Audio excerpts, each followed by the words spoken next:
سلام كما يصنحوا كبرات تختتلت نلما عرب مشات 10 تقمت 2025 زتدالو حدش زيناتات حيزلكم قريب لخو مكتتالكم يعدم فلما كندبتاتو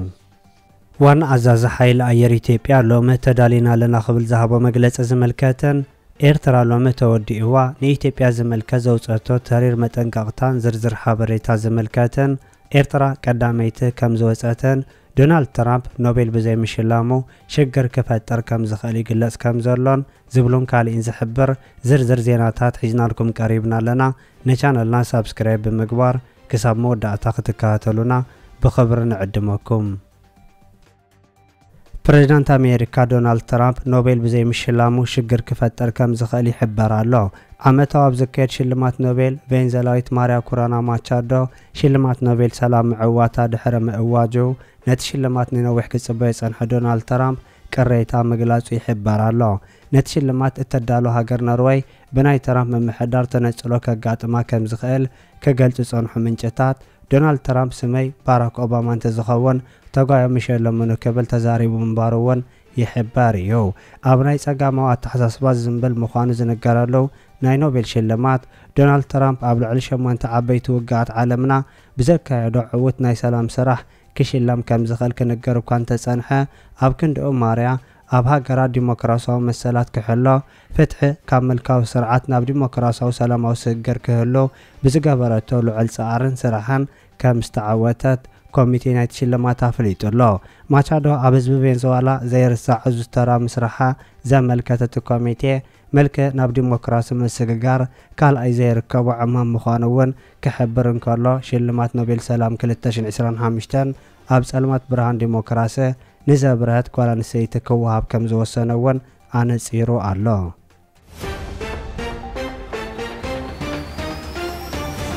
ሬሳ ክልተ ጸለምቲ ደቡብ አፍሪካውያን ንሓሳማ ዘብልዐ ተፈሪዱ ኣብ ደቡብ አፍሪካ ሰራሕተኛ ሓርሻ ክልተ ጸለምቲ ደቀታ ሃገር ድሕረ መቕታል ንሓሳማታት ከም ዝሃበ ተገሊጹ እቲ ኣብ ደቡብ አፍሪካ ዘጋጠመ ዘድንጹ ፍጻመ ብሓደ ወዲ 21 ዓመት ዝተፈጸመ ኮይኑ ሓሳማታት ዝኾነ ስለ ዝበልዓ ነቲ ሬሳታት ናብተን ሓሳማታት ክደርብዮ ከም ዝተነገሮ ሓቢሩሎ እቲ ቅትለት ከጋጥም ዝኽኣለ ሓላፊኡ ንተኹስ ድሕሪ ምእዛዙ ምዃኑ ዝሕብር እቲ መንእሰይ እተን ግዳያት ኦልቸር ዋልያም ሙዝራን ዝተባሃላ ምዃነን እውን ዝጥቀስ ክኸውን እንከሎ ቤት ፍርዲ ሃገር ነቲ ኣስደማሚ ፍጻመ ሒዝዎ ምህላው እውን ካብቲ ቦታ ዝተረኸበ ሓበሬታ ወሲኹ የርድእ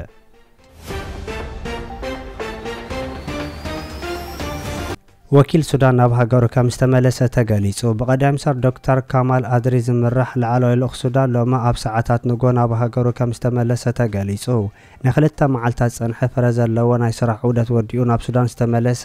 ብዶክተር ካሚል ዝምራሕ ወኪል ሱዳን ኣብ መዕረፎ ነፈርቲ ንማዕከናት ዜና ውሽጢ ዓዲ ኣብ ዝሃቦ መግለጺ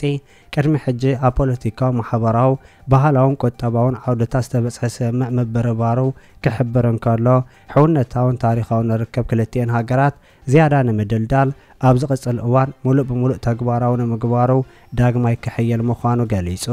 ቀዳም ሰር ሱዳን ዶክተር ካሚል ብተወሳኺ ሃገሩ ነቲ ኣብ ሱዳን ዘሎ ግጭት ብውሽጣዊ ዓቕሚ ህዝቢ ሱዳን ብትሑት ኣበርክቶ ፈተውትን ጎራብትን ክፍታሕ ዝጽውዕ ጽኑዕ መርገጺ ኤርትራ ኣድናቖት ከም ዘለዎ ከስምርሉ እንከሎ ብዘይ ኣሉታዊ ምትእታው ናይ ገዳም ሓይልታት ኣብ ሱዳን ጸጥታን ሰላምን ክውሕስ ከም ዝኽእል እውን ወሲኹ ገሊጹሎ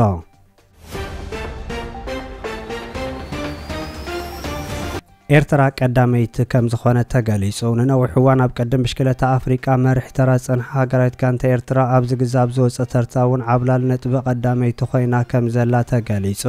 ንሃገራት ጋንታ ቀደም ብሽክለታ ኤርትራ ሲዒባ ሃገራት ጋንታ ደቡብ አፍሪቃ ካልአይቲ ክትከውን እንከላ ኣልጀርያ እውን ኣብ ሳልሳይ ደረጃ ተሰሪዓ ትስዕብ ከም ዘላ ብተወሳኺ ተሓቢሩ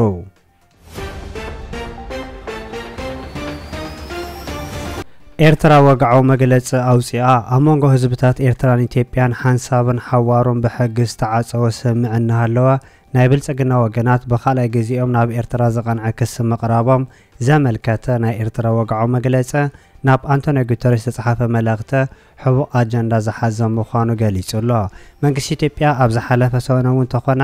ኤርትራ ንሕወሓትን ፋኖን በመደጋፍ ኣብ ክራማት 2025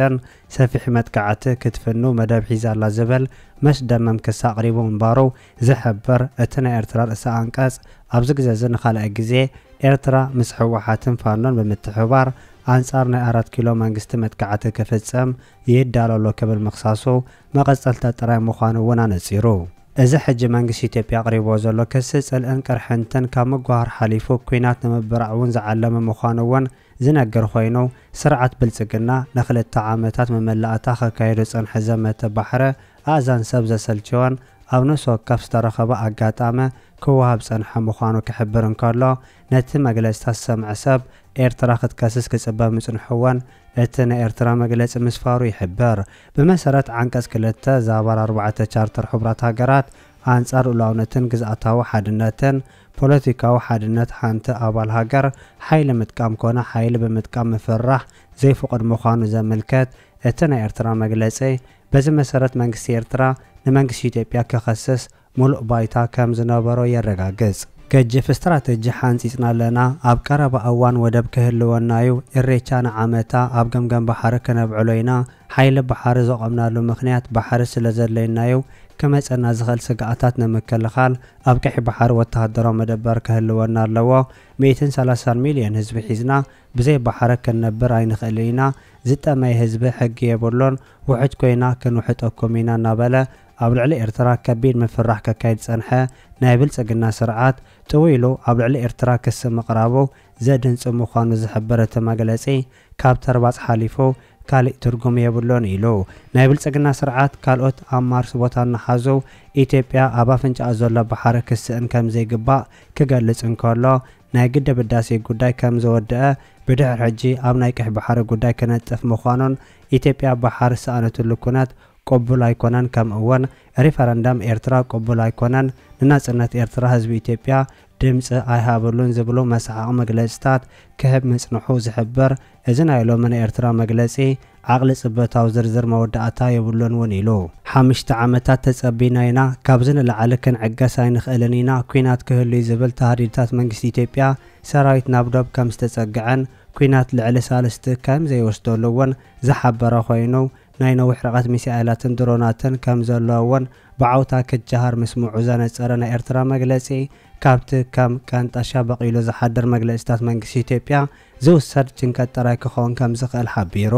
ብወገን ዓሰብ ይኹን ብኦም ሓጀር ሱዳን ተኻሊልና ከም ዝኽንገብር ኢና ዝብል ከንቱ ሃተፍተፍ ወትሩ ክስማዕ ምጽንሖን እቲ ዕሸላዊ ሃተፍተፍ እውን መወዳእታ ከም ዘይብሉ ዝሓበረ እቲ መግለጺ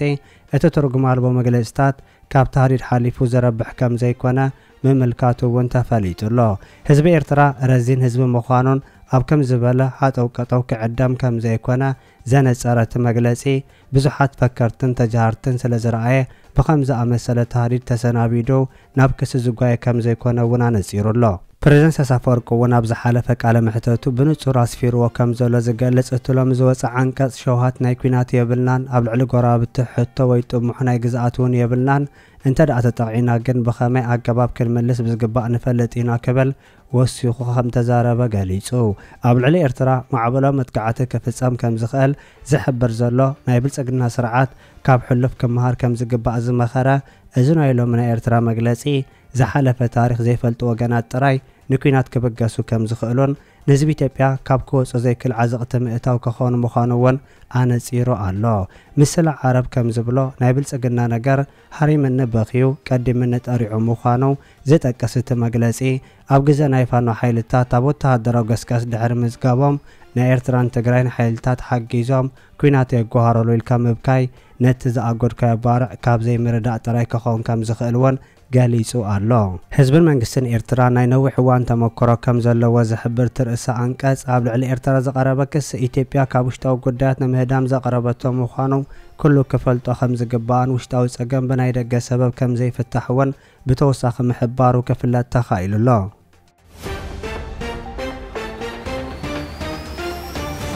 ሓይሊ ኣየር ኢትዮጵያ ዘመናዊ ቴክኖሎጂ ብምዕጣቕ ብቑዕ ሰራዊት ብምፍራይ ሃገራዊ ግቡእ ብኣድማዕ መንገዲ ንምፍጻም ተዳልያሎ ኸበል ሌተናል ጀነራል ይልማ መርደሳ ተዛሪቡ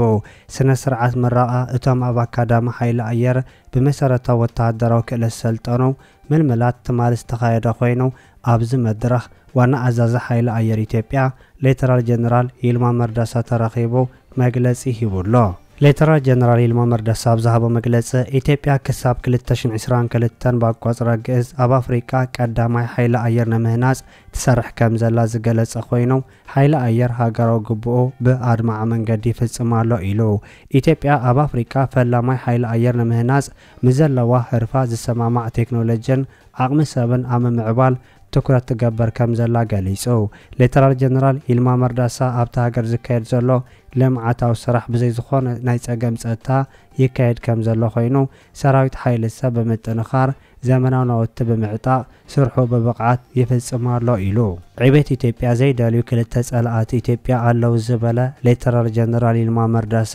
ናይ ወፃኢ ጸላእትን ናቶም ልእኹ ሒዞም ዝንቀሳቐሱ ናይ ውሽጢ ኃይልታት ኣለዉ ነዚኦም ንምምካት ብዝግባእ ተዳሊና ኣለና ኢሉ።